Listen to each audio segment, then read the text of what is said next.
Fala pessoal, tudo bem? Estamos aqui hoje para falar sobre o romantismo em Portugal, dando continuidade aos nossos estudos literários, ok?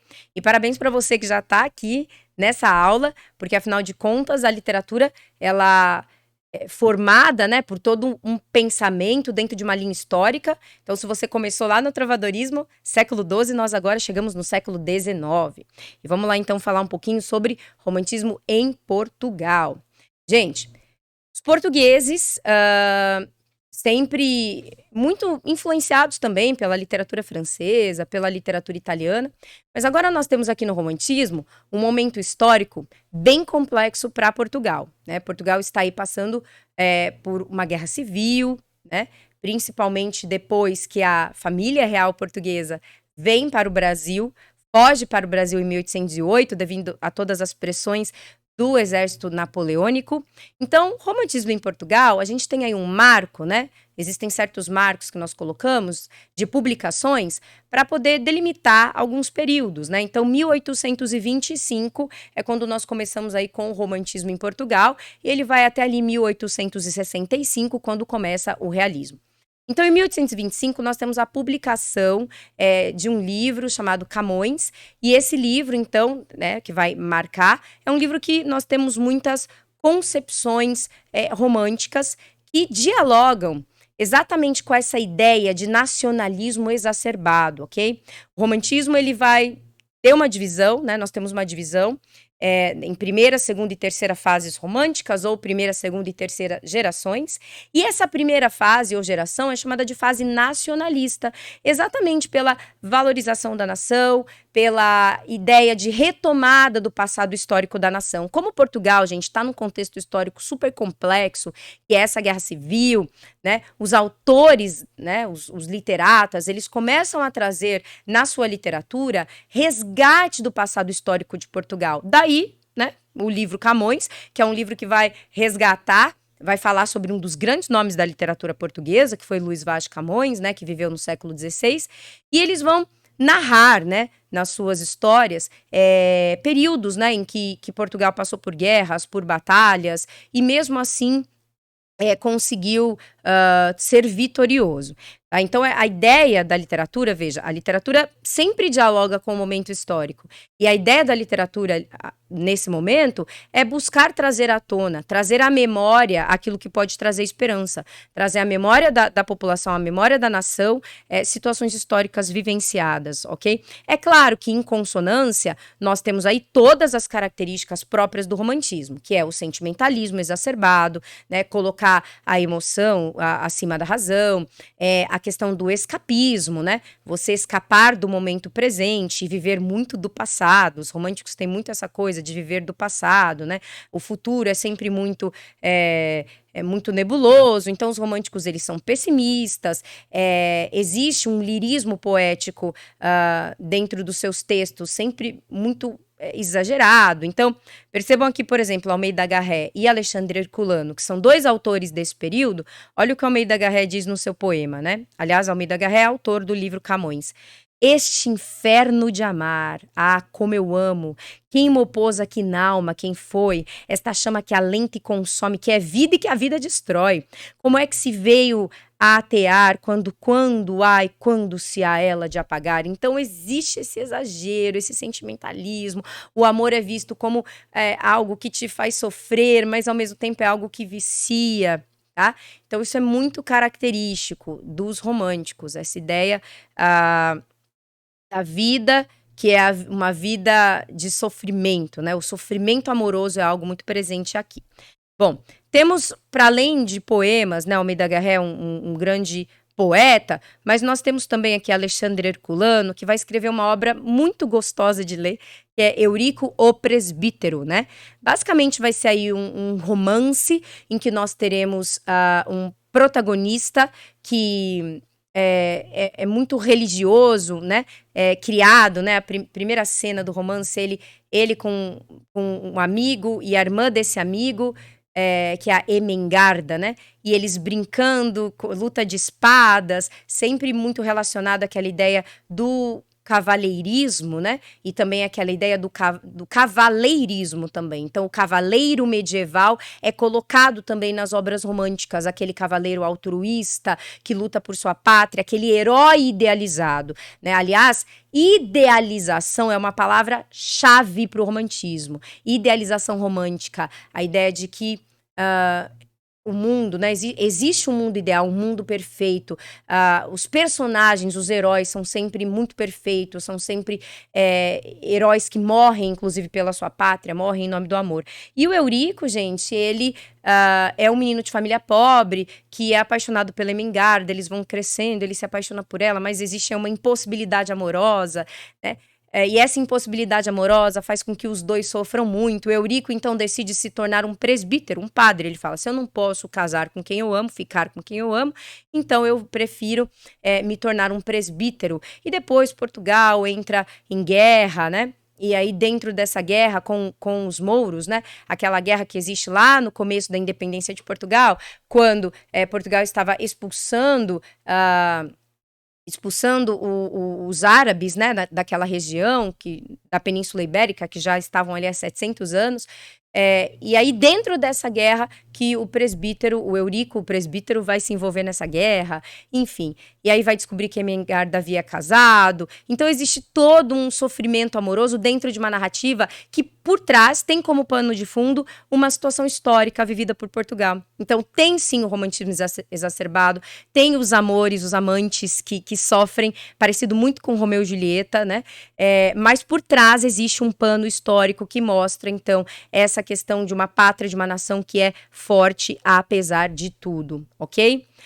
Vamos lá responder algumas questões sobre esses conceitos. Então, nós temos aqui 2 poemas, um do Filito Elísio e um do Almeida Garré. Filito Elísio diz assim no seu soneto: uns lindos olhos vivos bem rasgados, um garbo senhoril, nevada alvura, metal de voz quem leva de doçura, dentes de alchofar em rubi cravados, fios de ouro que enredam meus cuidados, alvo peito que cega de candura, 1000 prendas e o que é mais que formosura, uma graça que rouba 1000 agrados. 1000 extremos de preço mais subido encerra a linda Márcia, a quem ofereço um culto que nem dela ainda é sabido. Tão pouco de mim julgo que a mereço, que enojá-la não quero de atrevido, coas penas que por ela em vão padeço. Então, uma idealização da figura feminina, isso é muito comum também, ok? Tanto no arcaísmo quanto no romantismo, isso é algo que eles têm em comum. A idealização da figura feminina, a mulher vista como uma musa inspiradora para os textos literários. E o texto 2, Este Inferno de Amar, do Almeida Garré. Este inferno de amar, como eu amo, quem me opôs aqui na alma quem foi, esta chama que alenta e consome, que é vida e que a vida destrói. Como é que se veio atear? Quando se há ela de apagar. Bom, considere as afirmações sobre os textos. 1.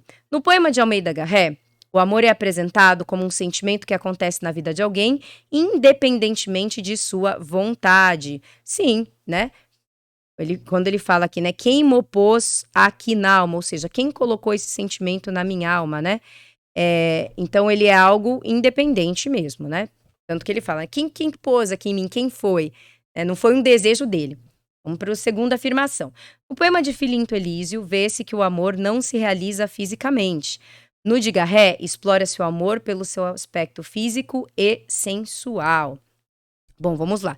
No poema de Almeida Garré, ele não fala de nenhum aspecto do sensualismo, né?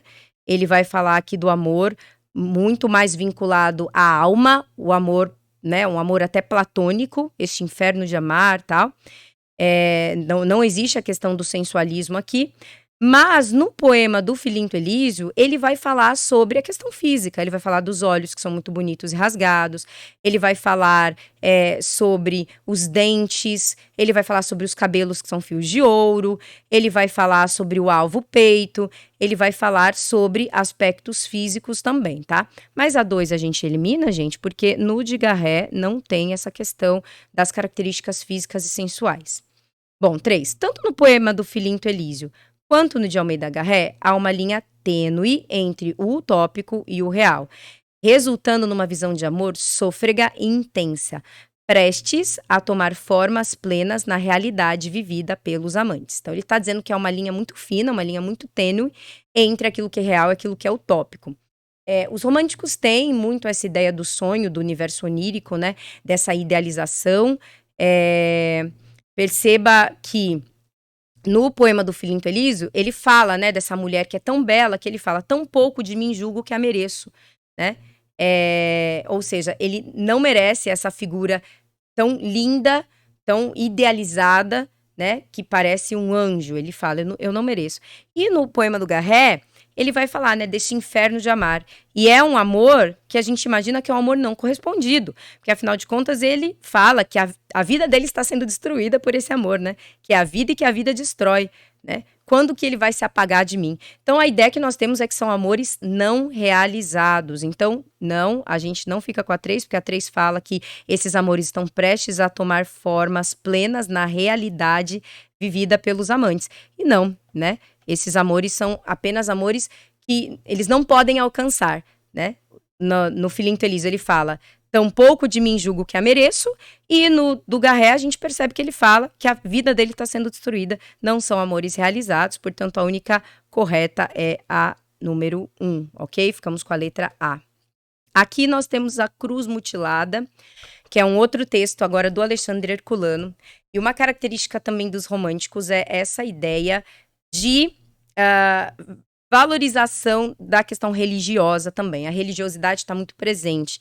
E aí o Alexandre diz assim, amo-te, ó cruz, no vértice firmada, de esplêndidas igrejas, amo-te quando à noite sobre a campa, junto aos cipestres alvejas, amo-te sobre o altar, onde entre incensos as preces te rodeiam, amo-te quando em préstito festivo procissão, as multidões chasteiam. Amo-te erguida no cruzeiro antigo, no adro do presbitério, pátio, ou quando o morto impressa no ataúde, guias ao cemitério. Amo-te, ó cruz, até quando no vale, negrejas tristes só, núncia do crime a que deveu a terra, do assassino o pó.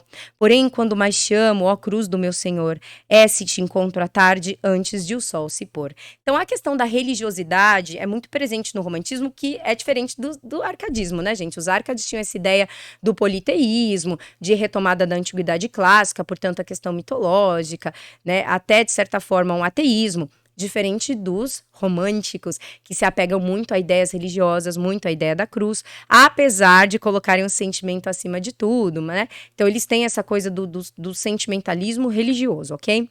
Bom, entre as características românticas a seguir, qual delas pode ser encontrada no poema de Herculano? Então, evasão da natureza, idealização da figura feminina, não, nenhuma mulher é citada aqui, né? Ele também nem fala de natureza. Sentimento religioso, evasão na ideia de morte e libertação ou retorno ao passado medieval. Bom, gente, essa daqui é bem clara, né, que é o sentimento religioso. Portanto, ficamos aí com a letra C, ok? Lembrando que as outras também são características românticas, mas ele quer saber qual está presente no texto. Então, sim, os românticos têm essa ideia de evasão da natureza, porque para os românticos a natureza é um espelho da alma, idealização da figura feminina tem demais, né? E isso é uma característica também do arcadismo. Evasão da ideia de morte e libertação, a morte sempre é muito citada por eles, e retorno ao passado medieval. Os heróis das histórias dos românticos parecem cavalheiros medievais e também cavalheiros. Por quê? Cavalheiros por causa da questão da honra, né? Da elegância, e cavaleiros por causa da questão dos medievais, dos cavaleiros medievais que galopavam, que iam em busca de lutar pela sua terra, ok? Pessoal, então, valeu, obrigada por assistirem essa aula e até a próxima.